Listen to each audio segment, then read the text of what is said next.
गीता के उपदेश कर्म करने और जीवन में आगे बढ़ते रहने की प्रेरणा देते हैं।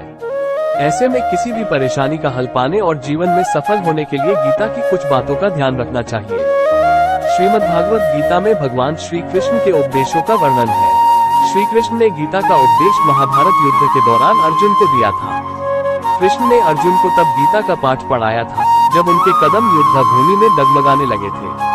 कहा जाता है कि गीता में जीवन की हर एक परेशानी का हल मिल जाता है। ऐसे में किसी भी परेशानी का हल पाने और जीवन में सफल होने के लिए गीता की कुछ बातों का ध्यान रखना चाहिए। जो भी व्यक्ति गीता की इन बातों का जीवन में अनुसरण कर लेता है वो हर कार्य में विजय हासिल कर सकता है। आइए जानते हैं गीता के अनमोल उपदेशों के बारे में। पहला, क्रोध पर नियंत्रण रखना। महाभारत के युद्ध में भगवान कृष्ण ने अर्जुन को बताया था कि मनुष्य का सबसे बड़ा दुश्मन उसका क्रोध यानी गुस्सा होता है।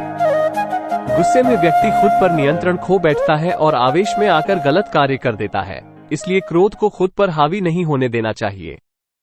गीता में श्री कृष्ण ने बताया है कि यदि गुस्सा आए तो स्वयं को शांत रखने का प्रयास करें। दूसरा, मन पर नियंत्रण। श्री कृष्ण कहते हैं कि कई बार हमारा मन ही हमारे समस्त दुखों का कारण बन जाता है। इसलिए हर व्यक्ति को अपने मन को नियंत्रण में रखना बहुत जरूरी है।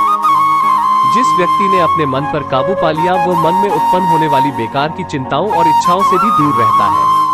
तीसरा, कर्म करें, फल की इच्छा न करें। कुरुक्षेत्र में युद्ध के दौरान अर्जुन के विचलित हो जाने पर कृष्ण ने कहा था कि हर मनुष्य को कर्म करना चाहिए, फल की इच्छा नहीं करनी चाहिए। कृष्ण कहते हैं कि जैसा व्यक्ति का कर्म होगा ईश्वर उसी के अनुरूप ही फल देंगे। यदि आप कार्य के पहले ही परिणाम की अपेक्षा करेंगे तो आपका मन भ्रमित हो जाएगा और आप अपना कर्म ठीक से नहीं कर पाएंगे।